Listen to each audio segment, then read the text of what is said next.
Hello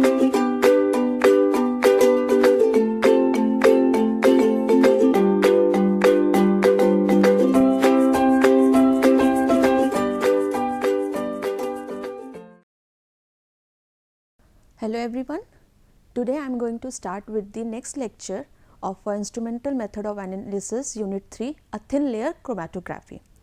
Thin layer chromatography is also a separation technique where it is involve a thin layer.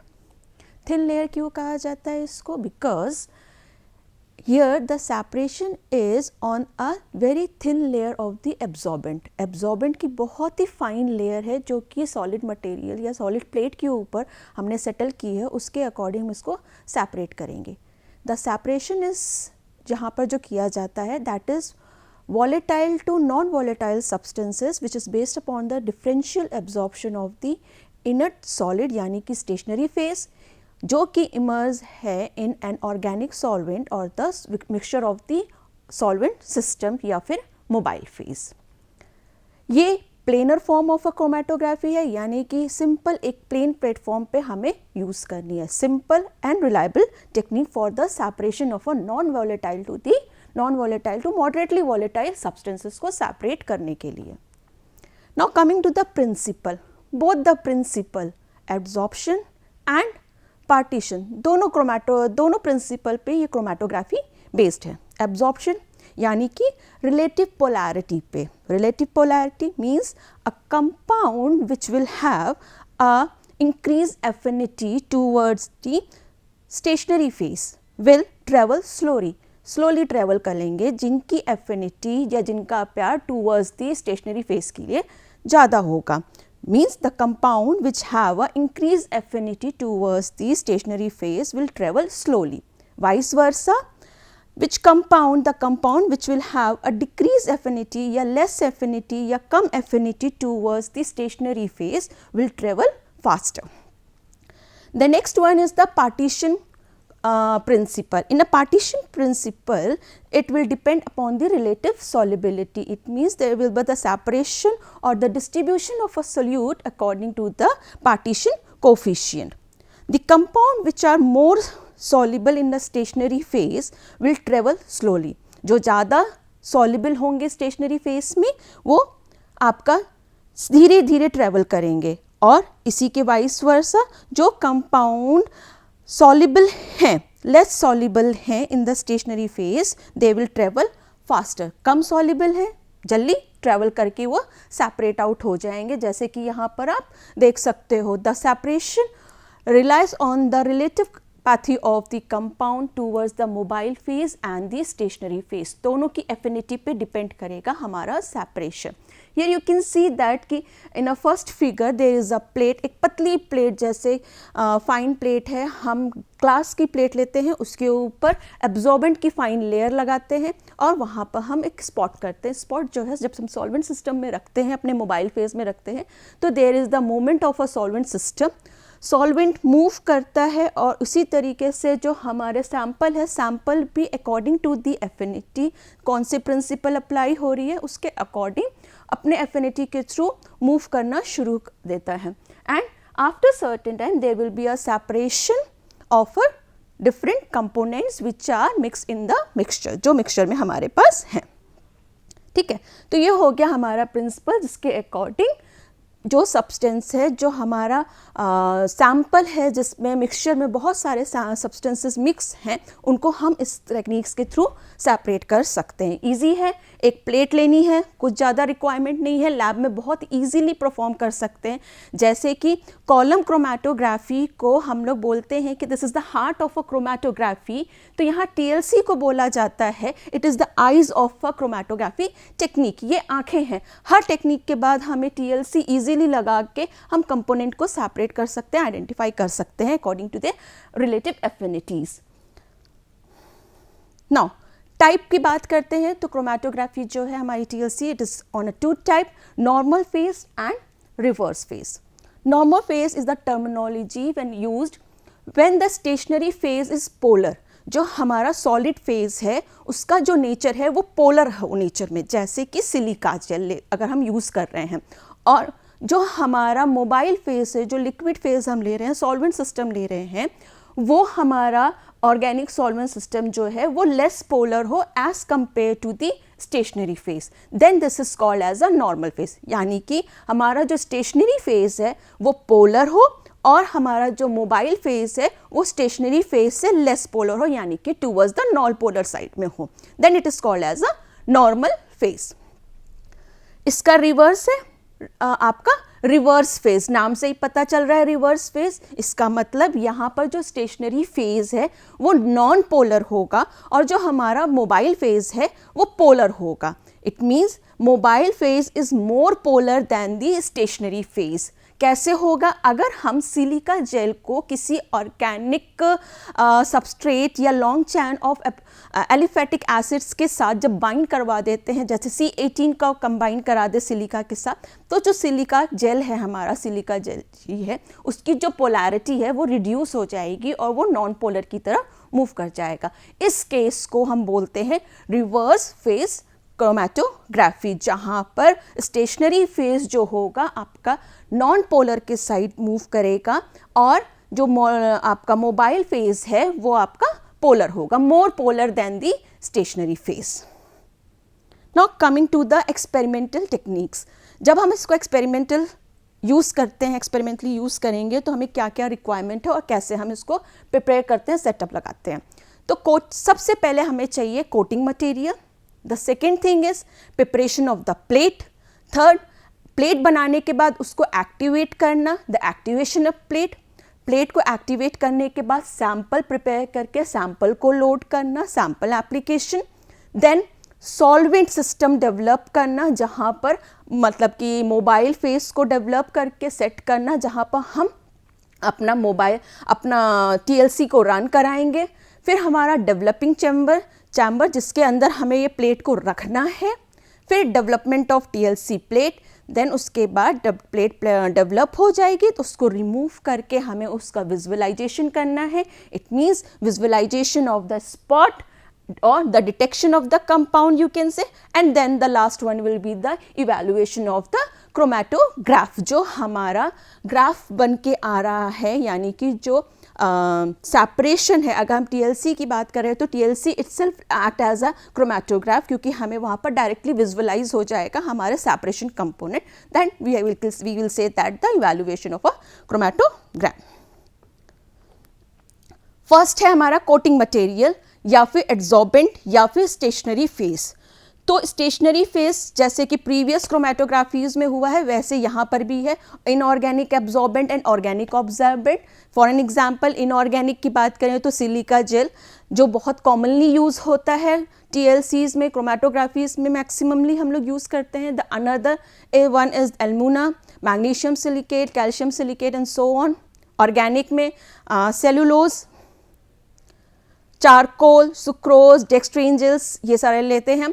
Ideally जो particle size है that is 1 to 25 nanometre का particle size होना चाहिए एक absorbent का।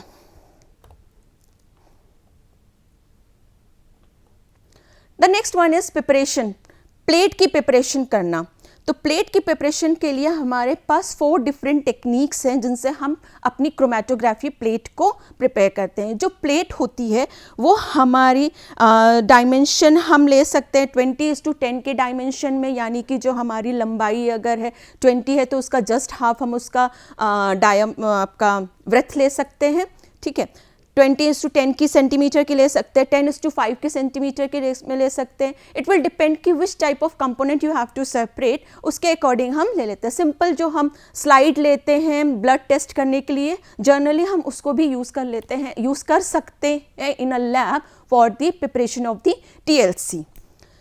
Preparation of TLC के लिए, TLC plate की प्रिपरेशन करने के लिए ग्लास की वो प्लेट्स होती हैं, प्लास्टिक की भी प्लेट्स आजकल अवेलेबल हैं। हमारे पास 4 डिफरेंट मेथड हैं, pouring, dipping, spraying and spreading. Simple pouring में क्या करना है, एक हमें स्लरी प्रिपेयर करनी है, सिलिका जेल और वाटर को पिस्टन मोटार पे लेके मिक्स करना है, एक फ्री फ्लोइंग स्लरी बनानी है। स्लरी बनाने के बाद प्लेट को सिंपली सेट करना, थोड़ा सा टिल्ट करके ऊपर की तरफ हमें अपना सॉल्यूशन को पोर कर देना है। और एक इक्वल लेयर बन जाए प्लेट के ऊपर। उसके बाद उसको साइड से टैप करके स्ट्रेट प्लेटफॉर्म पे, हॉरिजॉन्टल प्लेटफॉर्म पे उसको रख देना है ताकि वो सूख जाए। सिंपली प्लेट लेना, पोर करना है और पोर करने के बाद उसको हल्की सी टैप करना है कि इक्विवेलेंट लेयर पूरी बन जाए हमारे प्लेट के ऊपर। उसके बाद उसको हॉरिजॉन्टल प्लेट सरफेस पे रख देना है और उसको ड्राई होने के लिए छोड़ देना है विदाउट एनी डिस्टर्बेंस। डिपिंग के लिए सिंपली चाय में बिस्किट जैसे डिप किया जाता है वैसे ही करना है। स्लरी बनानी है, स्लरी बनाने के बाद आपको अपनी TLC लेनी है, साइड से होल्ड करना है और सीधा एकदम डिप करना है आपके बाउल के अंदर जिसके अंदर आपने स्लरी को रखा हुआ है। डिप करने के बाद उठाना है, नीचे से उसको रिंस करते हुए प्लेट सिंपली हॉरिजॉन्टल प्लेटफॉर्म पे रख देना है विदाउट एनी डिस्टर्बेंस। दोनों ही टेक्निक्स अच्छे हैं, आराम से यूज़ की जाती हैं, आराम से हम बना सकते हैं। डिपिंग में ये प्रॉब्लम होती है कि बैक साइड में भी हमारे स्लरी हो जाती है तो उसे हमें क्लीन करना पड़ता है, दैट इज़ थोड़ा सा टाइडियस और अनक्लीनिंग इफेक्ट आ जाता है। तो pouring, I think pouring is the best technique to prepare the TLC plate in the laboratory. Dipping it's okay because पीछे की साइड में भी हमारे स्लरी लग जाती है जो हमें उसको रिमूव करना पड़ता है, थोड़ा सा गंदा हो जाता है। स्प्रेडिंग है, स्प्रेडिंग में हम सिर्फ एक स्प्रे लेते हैं, थोड़ा छोटा एक स्प्रे लेंगे जिसमें हम अपनी स्लरी को पोर करके स्प्रे से सिंपली, जैसे आपका एरोसॉल स्प्रे होता है, डिओड्रेंट स्प्रे होता है, वैसे ही स्प्रे होता है पर पार्टिकल साइज में थोड़ा बड़ा होगा। उसको स्प्रे करते हुए हम अपनी प्लेट पे स्प्रे कर सकते हैं। इसका एक डीमेरिट ये है कि जब हम स्प्रे करते हैं तो बहुत सारे वेरिएशन आ सकता है, एक ही प्लेट पे इक्विवेलेंट लेयर नहीं बन पाती, एक जैसी समान लेयर नहीं बन पाती। लेयर में वेरिएशंस आने की संभावना होती है। दूसरा, जब हम मल्टीपल प्लेट्स बना रहे हैं तो एक प्लेट की थिकनेस दूसरी प्लेट की थिकनेस में बहुत ज़्यादा फर्क होने का होता है। मतलब कह सकते हैं कि the layer is non uniform when we prepare with the spray technique. Spreading simple लेना है और जैसे आप बटर स्प्रेड करते हो अपने ब्रेड के ऊपर, वैसे ही स्लरी को स्प्रेड करना है। But this is the mechanical technique. इसको करने के लिए हमारे पास एपरेटस होता है, मैकेनिकल एपरेटस है जिसको सबसे पहले स्टॉल ने यूज़ किया था और दिया था, जिसका नाम है स्टाल्स TLC एप्लीकेटर। ये मैकेनिकल है, इसमें एक एप्लीकेंट होगा, एप्लीकेटर्स होता है जिसके अंदर हम स्लरी को पोर करते हैं और अपने जो प्लेट्स हैं उसको हॉरिजॉन्टल सरफेस पे बिछा देते हैं, चटाई की तरह बिछा के अपना स्प्रेडर उसके ऊपर रख के और स्लरी को पोर करके उसको आगे की तरफ फॉरवर्ड कर देते हैं, जैसे कि इस इमेज में आपको दिख रहा है ये एप्लीकेटर, और सीधे उसको स्प्रेड कर देते हैं और पूरी इक्विवेलेंट लेयर जो है, एकदम बराबर यूनिफॉर्म लेयर जो है पूरी TLCs पे स्प्रेड हो जाती है। हम उसको ड्राई करके यूज़ कर सकते हैं। इसके अलावा ये लैब में प्रिपेयर करने के अलावा भी हमारे पास प्लेट्स अवेलेबल हैं जिनको बोला जाता है pre coated plates. Pre coated यानी कि पहले से कोट की हुई प्लेट्स, यानी कि रेडी टू यूज़, जैसे रेडी टू ईट फूड्स आते हैं वैसे ही रेडी टू यूज़ प्लेट्स भी आती हैं जो कि डायरेक्टली हम इसको यूज़ कर सकते हैं। ये होती हैं सिलिका जेल F254 या फिर सेलुलोज F की बनी होती हैं। इनका रेजिस्टेंस काफ़ी अच्छा होता है, एब्रेसिव रेजिस्टेंस काफ़ी अच्छा होता है, पूरी सेंसिटिव और रिलायबल होती हैं। फ्लोरोसेंस इंडिकेटर्स इनके पास इनमें ऑलरेडी रहते हैं जो कि आइडेंटिफिकेशन के लिए इजी हो जाते हैं, हमें विजुअलाइजेशन में कोई प्रॉब्लम नहीं होती और लैब में इनको प्रिपेयर करने की ज़रूरत नहीं होती। इसका मतलब कि हमारा जो टाइम है वो और ज़्यादा रिड्यूस हो जाता है अगर हम प्री कोटेड प्लेट को यूज़ करते हैं। नाउ कमिंग फॉरवर्ड, अब बात आती है अगर हम प्री कोटेड नहीं यूज़ कर रहे हैं और हम अपनी नॉर्मल लैब में प्रिपेयर की हुई प्लेट यूज़ करते हैं, then it is the next procedure is to activate the plate. It call as the activation of the plate. After making a thin layer in a plate, remove as completely as possible as liquid associated with the thin layer. This is done by the drying a thin layer plate for 30 minutes in the air and then place in the oven at 110 degree for the 30 minutes. Before application of the sample, we have to ensure that there should be no particle of a water in the layer, thin layer जो हमने prepare की है। तो उसके लिए हम सबसे पहले एयर ड्राई कर लेंगे 30 मिनट्स के लिए, 30 to 35 मिनट्स के लिए। उसके बाद प्लेट को हम ओवन में रख देंगे for 30 minutes at 110 degree temperature पे। जब ये प्लेट्स एक्टिवेट हो जाएंगी, अब आती है बात सैम्पल एप्लीकेशन की। सैम्पल एप्लीकेशन के लिए हम क्या करेंगे, TLC के जो बॉटम है, बॉटम पे 1 सेंटीमीटर के ऊंचे पे, जैसे अपन पेपर क्रोमैटोग्राफी में कर रहे थे वैसा ही करना है हमें। यहाँ पर भी हम एक लाइन ड्रॉ करेंगे, लाइन ड्रॉ करेंगे पेंसिल से पीछे की तरफ। जब हम उसको पलट के देखेंगे तो वो विजिबल हो सकती है। ये लाइन ड्रॉ हम प्लेट बनाने से पहले भी कर सकते हैं और वो करेंगे तो ज़्यादा कन्वीनियंट रहेगा।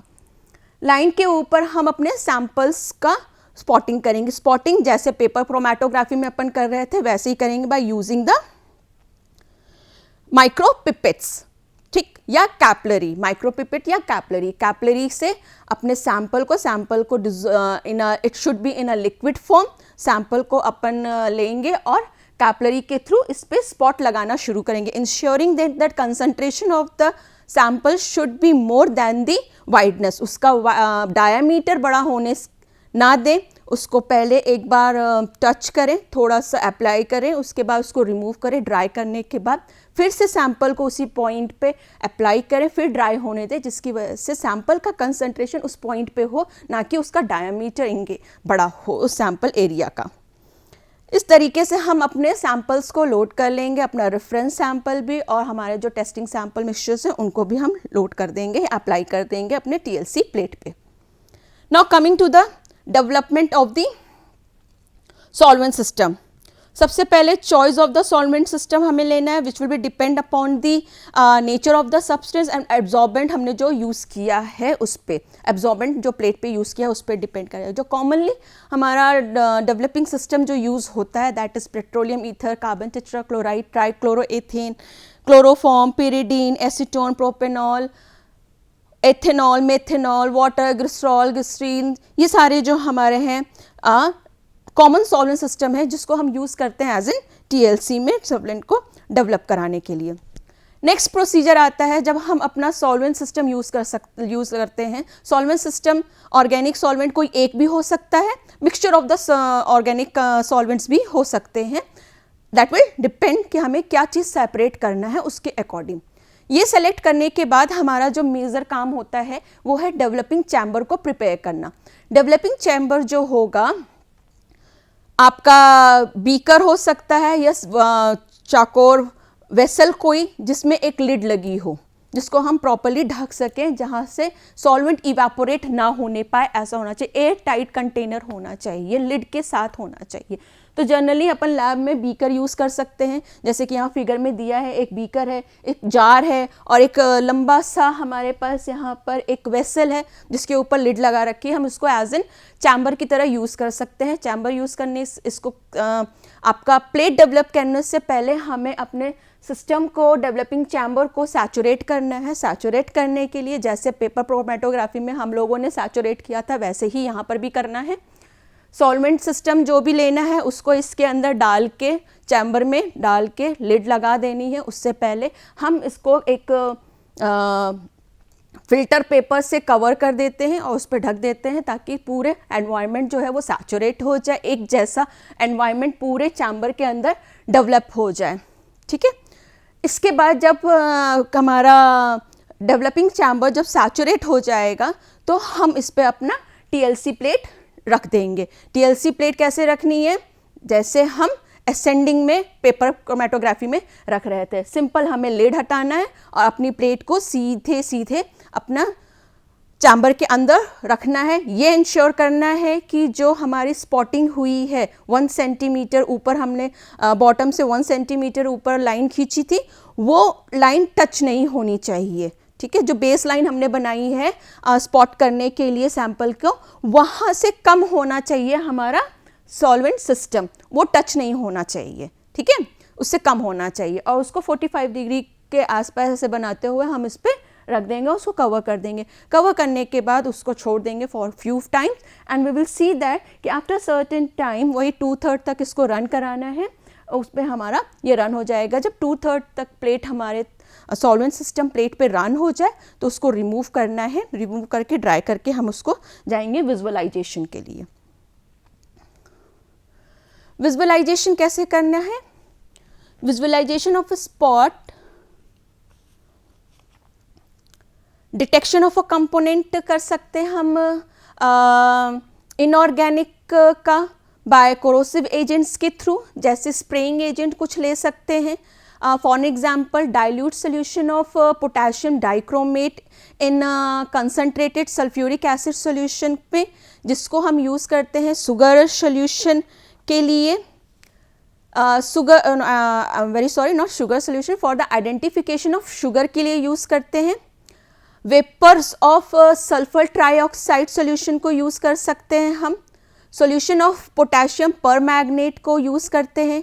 आयोडीन वेपर्स को यूज़ कर सकते हैं फॉर आइडेंटिफिकेशन.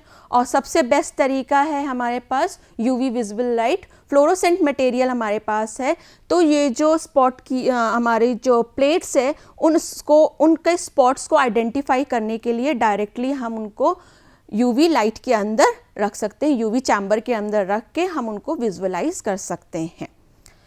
अगर हम आयोडीन वेपर की बात करें तो आयोडीन वेपर्स के लिए डेवलप करने के लिए हमें क्या चाहिए? हमें एक चैम्बर चाहिए जिसके ऊपर हम चैम्बर लेंगे, स्क्वायर चैम्बर या बीकर, जिस पे हम एक कॉटन की थिन लेयर लगा देंगे और अपने जो आयोडीन के बॉल्स हैं, आयोडीन जो है उसके ऊपर स्प्रेड कर देंगे और कवर कर देंगे. After certain time there will be a vapours of the iodine. उसके बाद हम अपना सैंपल, उस पर सैंपल लगाई हुई जो TLC है, we will put into that chamber and we will see that after certain time the plate will be convert into a brown color and after that we will remove जो brown colour है पूरी plate से evaporate हो जाएगा जब हम उसको बाहर रखेंगे. जो सैंपल स्पॉट करना है जैसे कार्बोहाइड्रेट है, दैट कैन बी और शुगर है, वो हमारी स्पॉट जो है डार्क ब्राउन कलर में दिखेगी, जिसको हम उसको मेज़र कर सकते हैं.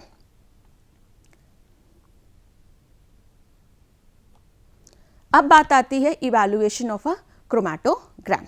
क्रोमैटोग्राम को कैसे इवैल्यूएट करना है? तो ये हमारा जो क्रोमैटोग्राम है, यानी कि जो प्लेट है हमारी, उसमें हमने नीचे एक बेस लाइन बनाई हुई है जो 1 सेंटीमीटर ऊपर है, और उसके बाद जहाँ तक सॉल्वेंट रन किया है जिसको बोला जाता है सॉल्वेंट फ्रंट, जिसको हमने 2/3 तक, हमने प्लेट के 2/3 तक हमने रन कराया हुआ है. नोट कर लेते हैं. तो वो जो ऊपर की लाइन है that is called as solvent front and जो नीचे की लाइन है उसको बोला जाता है बेस लाइन. ये जो डिस्टेंस है this is called as a B. हम इसको बी से रिप्रेजेंट कर सकते हैं. कहाँ तक? जो बेस लाइन से और सॉल्वेंट फ्रंट की जो डिस्टेंस है, जैसे हम पेपर पे करते थे वैसे ही इसको करना है. ठीक है, तो base line of solvent front की जो डिस्टेंस है दैट इज बी. अब जो हमने बेस लाइन से जो सॉल्वेंट रन किया हुआ है, जो हमारे स्पॉट रन किए हुए हैं, ठीक है, सैंपल जो रन करके जहाँ जहाँ गए हैं उन सैंपल्स के डिस्टेंस को हम मेज़र कर लेंगे, जिनको A या A1, A2 अपने अकॉर्डिंग आप उसको नाम दे सकते हैं. ठीक है, रेफरेंस है अगर हमने उसमें लगा रखा है तो हम उसको AF भी कह सकते हैं. Whatever you feel comfortable you can write. So the distance between the base line and the spot is as a A and the distance between the baseline and front line उसको हम लेंगे. तो RF value can be calculated as distance of a center of a spot from the starting point to the center of the solvent from the starting point. RX calculate कर सकते हैं. मैं एक बार फिर से बोलती हूँ, the distance of the spot from the starting point and the upon या divide by distance of a center of a solvent front from the starting point, right? A divide by B. RX एक और measurement है. RX distance travel by the substance from the original line यानी कि base line upon और divide by distance travel by the standard substance, जो हमने reference substance लगाया है जिसको X बोल रहे हैं या F बोल रहे हैं, from the line of the origin. यानी कि अगर ये हमारा रेफरेंस मटेरियल है तो यहाँ तक डिस्टेंस अपॉन करना है. ठीक है, बी सिल्वर आपका जो सब्सटेंस ट्रेवल हुआ है वो upon distance travel by the substance from the origin line, जो हमारा सब्सटेंस है, सॉल्वेंट फ्रंट नहीं है यहाँ पर सब्सटेंस है, fit upon the distance travel by the standard substance x from the line of origin, जिसको बोला जाता है Rx. एक और वैल्यू है जिसको हम कैलकुलेट करते हैं Rm, which is log 1 upon Rf minus 1 से कैलकुलेट किया जाता है. Now this is better than this technique TLC is better than the chromatography, column chromatography and the paper chromatography technique. क्यों? Because it is a simple equipment. जैसे कि मैंने बताया कि आपने अभी पूरी में देख लिया है कि क्या रिक्वायर्ड में हमें सिर्फ एब्जॉर्बेंट चाहिए, सॉल्वेंट सिस्टम चाहिए, एक बीकर चाहिए जिसमें हमें सॉल्वेंट को डेवलप करना है, और एक छोटी सी प्लेट चाहिए. So it is easy to operate, simple equipment है, कॉस्टिंग इसकी लो है, कोई एक्सपेंसिव मटेरियल की रिक्वायरमेंट नहीं है. एब्जॉर्बेंट सिलिका जेल से आराम से हमारे सारे कंपोनेंट मैक्सिमम 90% हम कर सकते हैं. तो बहुत ही कॉस्ट कन्वीनियंट टेक्नोलॉजी है. शॉर्ट टाइम ऑफ डेवलपमेंट है. अबेंडेंट चॉइस ऑफ सॉल्वेंट हमारे पास stationary phase and mobile phase के लिए, इसी वजह से हम इसको as an absorption chromatography, partition chromatography and ion exchange chromatography के फॉर्म में भी इसको यूज़ करते हैं. रैपिड रिकवरी है फॉर द सेपरेटेड कंस्टिट्यूएंट्स की. Direct access and the visualisation है, डायरेक्टली हम इसको देख पा रहे हैं, ऐसे कर पा रहे हैं, इसको विजुअलाइज कर पा रहे हैं हमारा जो TLC प्लेट है. और फिर उसके बाद ट्रेस एनालिसिस में भी हम यूज़ कर सकते हैं. Very small amount of the हमारे पास अगर सैम्पल है तो हम उसको भी आइडेंटिफाई, उसको भी सेपरेट आउट कर सकते हैं. So we can use for this technique TLC can be use for the trace analysis also. That is the reason this is called as a most convenient chromatography, that is TLC, or eyes of a chromatography it is called. And now coming to the application. Application की बात करें, it is use for checking the purity of the sample. कोई भी sample हो हमारे पास, इधर it is amino acid, हमारे पास steroids हो, हमारे पास कार्बोहाइड्रेट्स हो, प्रोटीन्स हो, कुछ भी हो, हम इसको सैम्पल की प्योरिटी के लिए यूज़ कर सकते हैं. एग्जामिनेशन ऑफ द रिएक्शन के लिए यूज़ कर देख सकते हैं. Identification of organic compound, organic compound की आइडेंटिफिकेशन के लिए separation of amino acid, separation of inorganic ions. Inorganic ions का जब सेपरेशन करेंगे, that technique will be called as the ion exchange chromatography technique. Progress of the chemical reaction, chemical reaction कितनी हो रही है उस पर भी हम इसको यूज़ कर सकते हैं as a purification process. It is also use, TLC is also use as a purification process. So this was all about the TLC. Thank you.